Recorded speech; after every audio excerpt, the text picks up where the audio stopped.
Shalom, salam sejahtera dalam kasih dan anugerah dari Tuhan Yesus Kristus, Kepala Gereja kita. Pagi hari ini saya rindu kita akan mendengar kebenaran firman Allah yang saya beri judul Menaruh Kepedulian Terhadap Sesama. Bapak Ibu sekalian yang dikasihi Kristus, yang mendasari mengapa saya memberi tema kebenaran firman Allah pada pagi hari ini tentu sehubungan dengan menyikapi kondisi yang sedang terjadi melanda dunia secara global, bahwa disebabkan oleh wabah COVID-19 sehingga hampir semuanya aktivitas itu berhenti. Bahkan hampir semua keluarga di lockdown atau dirumahkan disebabkan karena kerinduan pemerintah untuk memutus COVID-19, dan kiranya COVID-19 ini akan berlalu kalau kita taati apa yang dianjurkan oleh pemerintah. Dan saya percaya, saya imani bahwa Tuhan mengatur segalanya indah pada waktunya. Dan firman Allah yang akan saya sampaikan terambil di dalam bahan perenungan dalam Injil Matius, pasalnya yang ke-8, ayatnya yang ke-5. Kitab Injil Matius pasalnya yang ke-8, mulai ayatnya yang ke-5 hingga ayatnya yang ke-10. Bunyi firman Allah, Yesus menyembuhkan hamba seorang perwira di Kapernaum. Ayat 5. Ketika Yesus masuk ke Kapernaum, datanglah seorang perwira mendapatkan dia dan memohon kepadanya, "Tuan, hambaku terbaring di rumah karena sakit lumpuh dan ia sangat menderita." Yesus berkata kepadanya, "Kau akan datang menyembuhkannya." Tetapi jawab perwira ini kepadanya, "Tuan, aku tidak layak menerima Tuan di dalam rumahku. Katakan saja sepatah kata, maka hambaku itu akan sembuh. Sebab aku sendiri seorang bawahan dan di bawahku ada pula prajurit. Jika aku berkata kepada salah seorang prajurit itu pergi, maka ia pergi, dan kepada seorang lagi datang, maka ia datang. Ataupun kepada hambaku, kerjakanlah ini, maka ia mengerjakannya." Setelah Yesus mendengar hal itu, heranlah ia dan berkata kepada mereka yang mengikutinya, "Aku berkata kepadamu, sesungguhnya iman sebesar ini tidak pernah aku jumpai pada seorang pun di antara orang Israel." Saudara yang dikasihi Tuhan,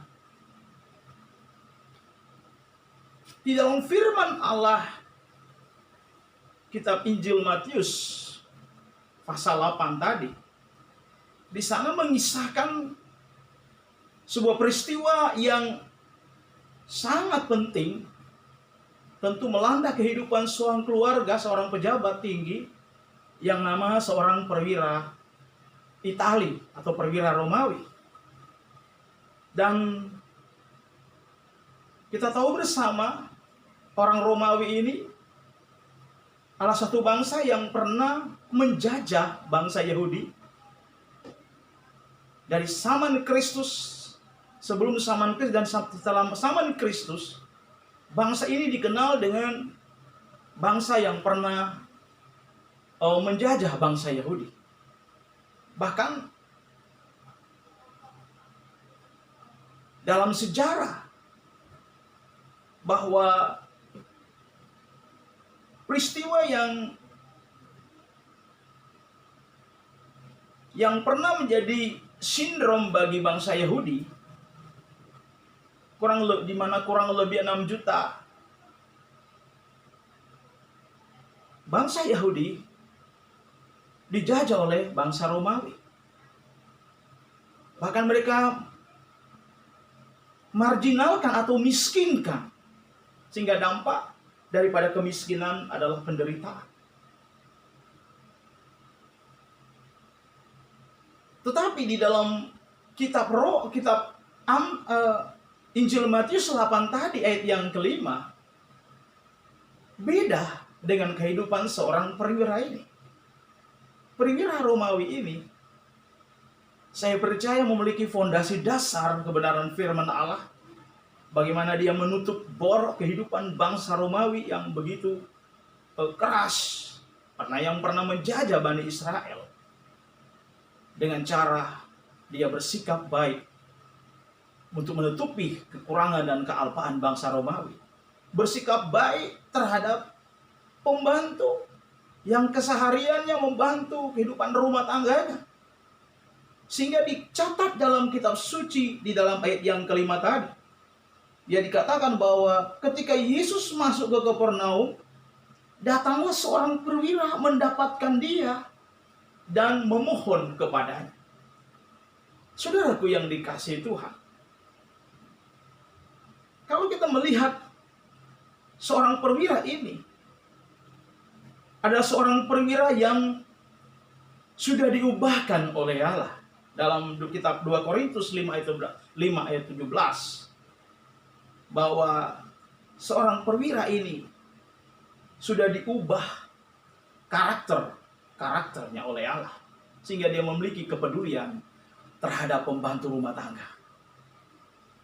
Ayat 5 berkata, ketika kondisi pembantu rumah tangganya mengalami satu kondisi terpuruk, yaitu penyakit yang sangat mematikan, yang pertama yang dia lakukan adalah dalam ayat yang kelima bagian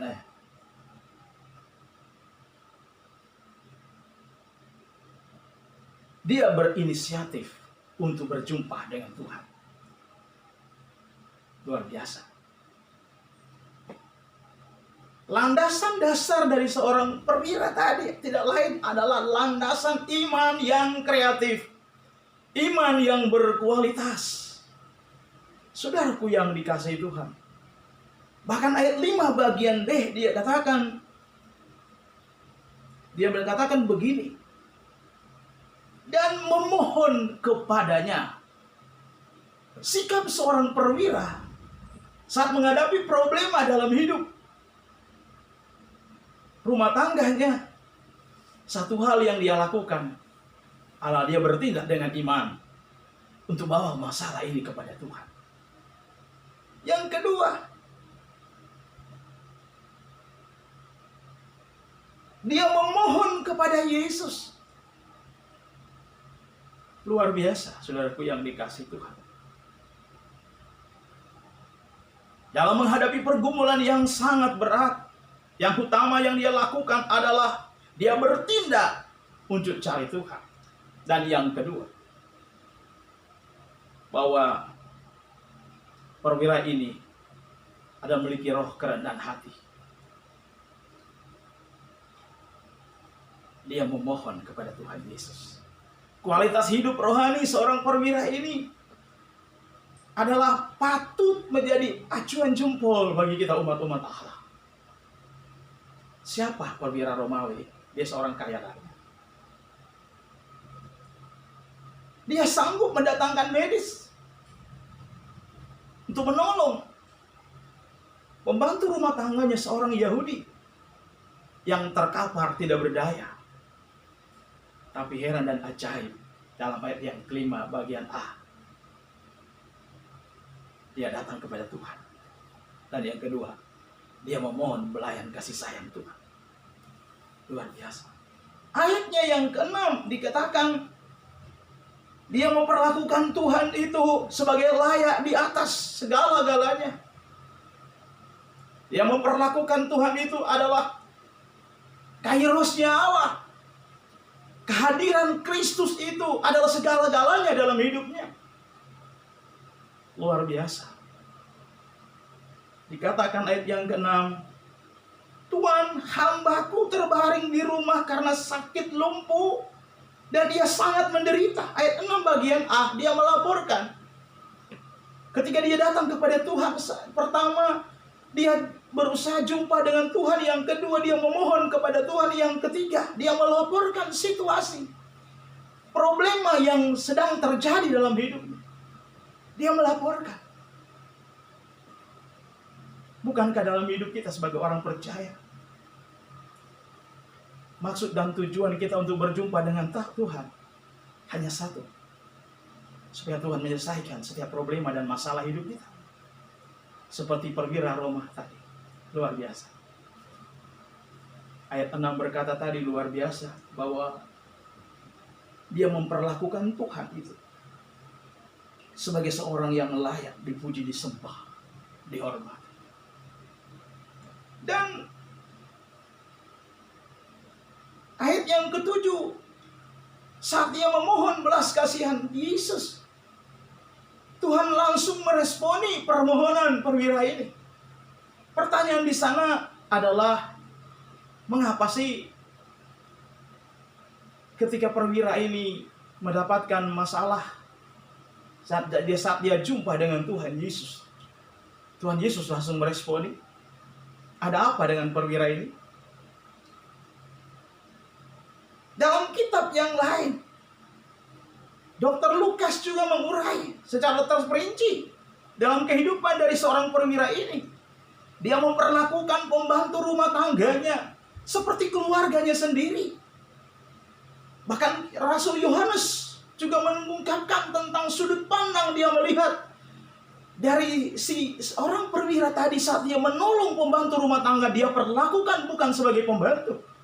Tapi Alkitab mencatat dalam Yohanes pasal 4 ayat 46. Injil Yohanes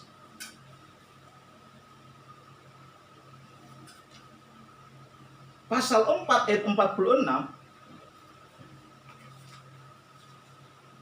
Dia berkata seperti ini.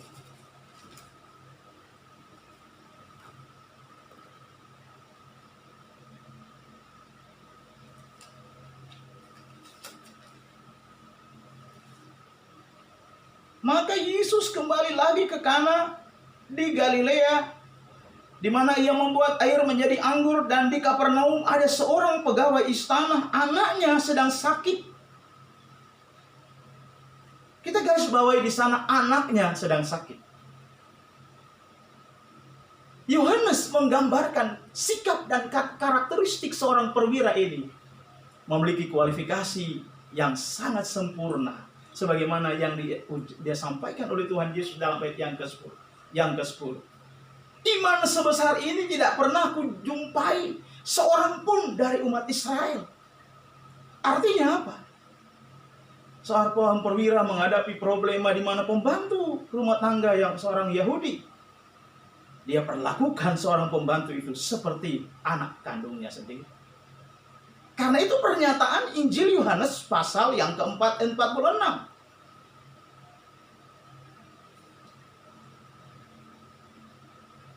Di Kapernaum ada seorang pegawai istana, anaknya sedang sakit. Ayat 47. Ketika ia mendengar bahwa Yesus telah datang ke Yudea, ke Galilea, pergilah ia kepada Yesus lalu meminta supaya ia datang menyembuhkan anaknya, sebab anaknya itu hampir mati. Dengar baik-baik firman Allah. Ini pembantu rumah tangga.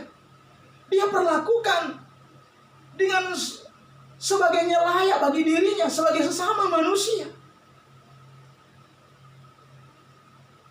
Ada pesan moral dalam hidup kita.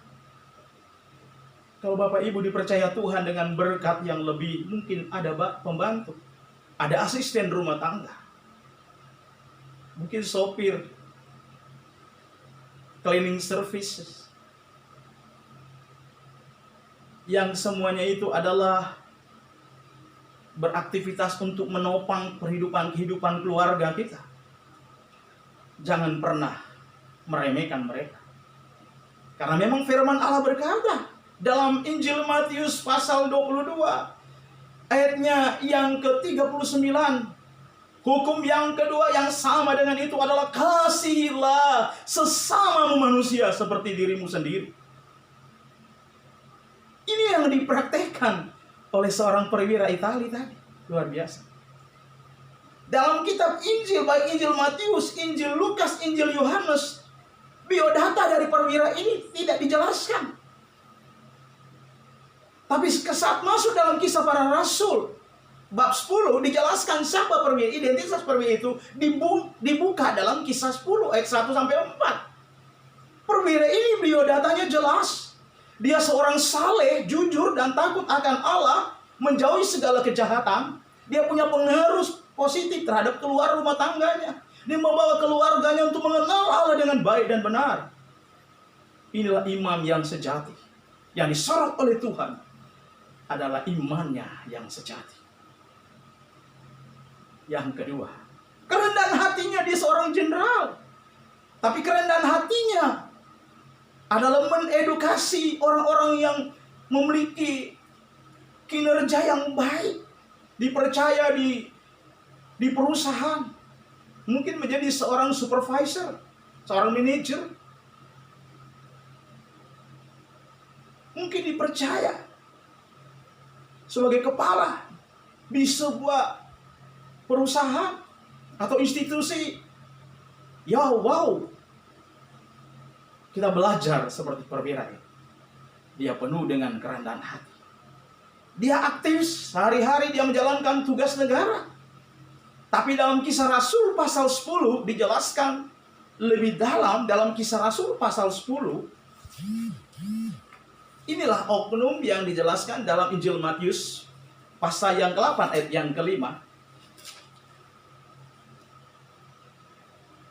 Mulai yang pertama. Di Kaisaria ada seorang yang bernama Cornelius, seorang perwira pasukan yang disebut pasukan Italia. Ia saleh, perhatikan. Seorang perwira tadi, mengapa Tuhan meresponi perwira tadi? Karena imannya yang kreatif. Yang kedua, karena kerendahan hati. Yang ketiga, kualifikasi hidup rohaninya dalam standar Alkitab. Seperti Kisah Rasul pasal 10 ayat pertama. Ayat yang kedua. Ia saleh, ia serta seisi rumahnya takut akan Allah, dan ia memberi banyak sedekah kepada umat Yahudi dan senantiasa berdoa kepada Allah. Luar biasa, Bapak Ibu sekalian yang dikasihi Kristus. Pertama, dia saleh. Dia punya pengaruh besar terhadap keluarganya. Dia takut akan Allah. Bahkan dia bersedekah. Dia membagi rezeki. Alkitab berkata, untuk berbagi rezeki bukan nanti kita jadi kaya. Haleluya, puji Tuhan. Alkitab berkata, kita bercermin di dalam firman Allah zaman perjanjian lama. Dicatat dalam kitab Raja-Raja bab 17 atau pasal 17 tentang seorang janda di Sarfat. Zaman itu adalah zaman paceklik yang sangat berkepanjangan, kurang lebih 3,5 tahun. Tidak terjadi, tidak ada hujan. Jadi panas berkepanjangan mengakibatkan tanaman pada mati. Untuk mencari makanan untuk kebutuhan mereka sehari-hari, Alkitab memberi pernyataan rasanya tidak cukup. Untuk menyiapkan air pun rasanya tidak cukup. Dia berkata kepada seorang hamba Tuhan yang mengunjungi dia. Kalau tidak salah, seorang hamba Tuhan namanya siapa? Elia. Allah menyuruh seorang hamba Allah itu Nabi Elia untuk berjumpa dengan seorang janda di Sarfat, seorang miskin. Hidupnya dari pas-pasan untuk kehidupan sehari-hari. Tetapi karena dia taat terhadap perintah Allah, dia utamakan Tuhan. Dia melayani seorang hamba Allah, memelihara hamba Allah di tengah persoalan hidup, di tengah badai hidup. Luar biasa. Itu contoh yang pertama. Contoh yang kedua, dalam Injil Lukas pasal 19, seorang pejabat negara namanya Zakius. Karena kerinduannya untuk berjumpa dengan Tuhan. Kisah 9 ayat 4. Semua harta kekayaan dia bilang, kalau ada yang dia ambil. Karena waktu itu dia sebagai seorang pejabat bea cukai. Mungkin ada yang dia pungut keuangan di pasar melampaui aturan yang ada. Dia katakan, kalau ada yang rampok, yang ku ambil, aku akan kembalikan 4 kali lipat. Apa pesan Tuhan kepada kita?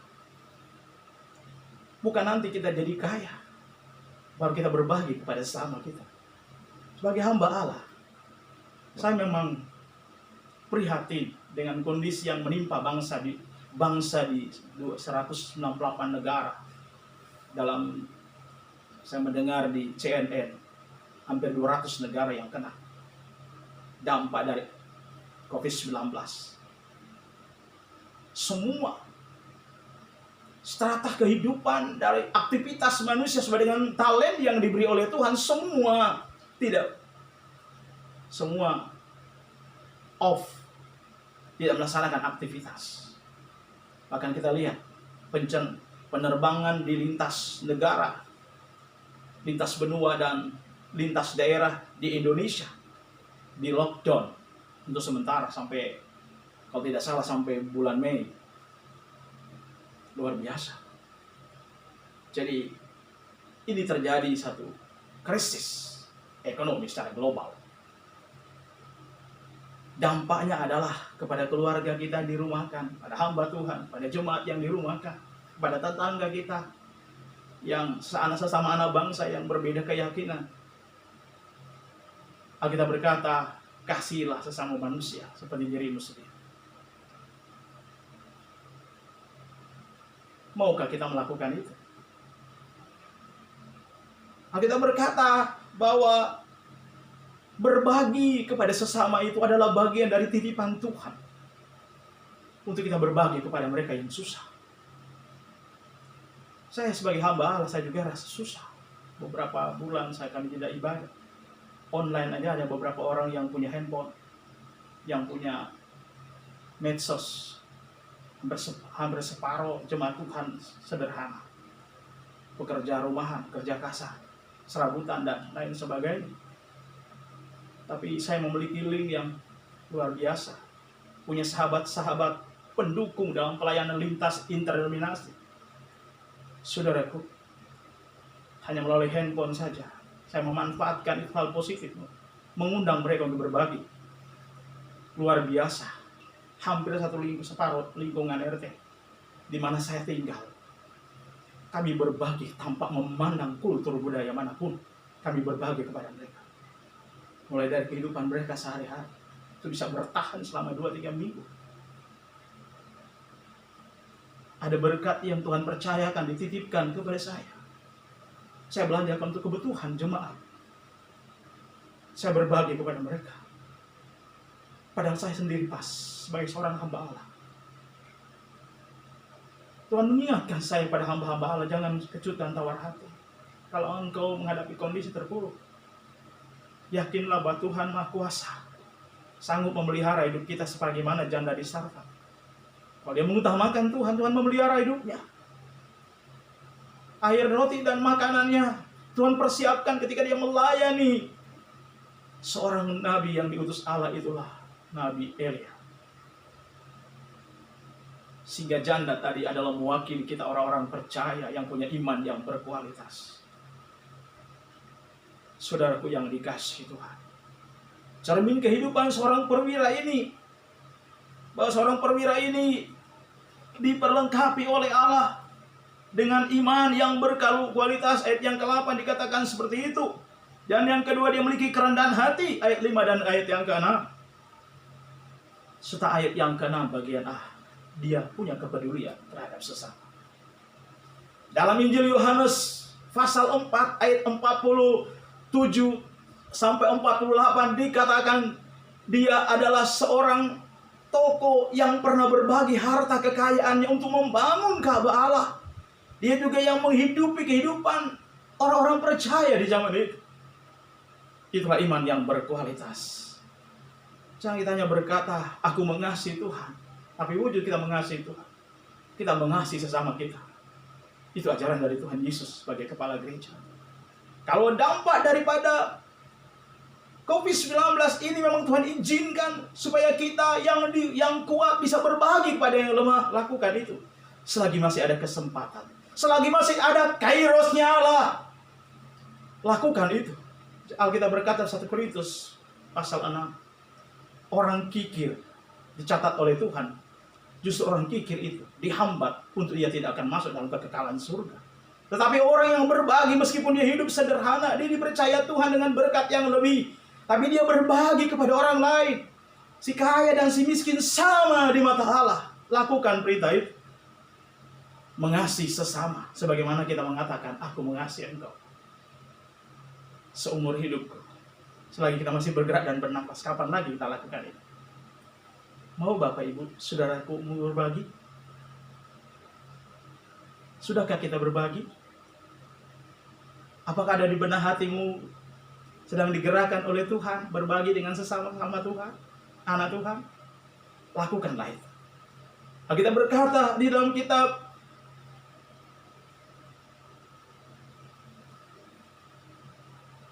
Di dalam kitab 2 Timotius 3 ayat yang ke-17, dia katakan begini.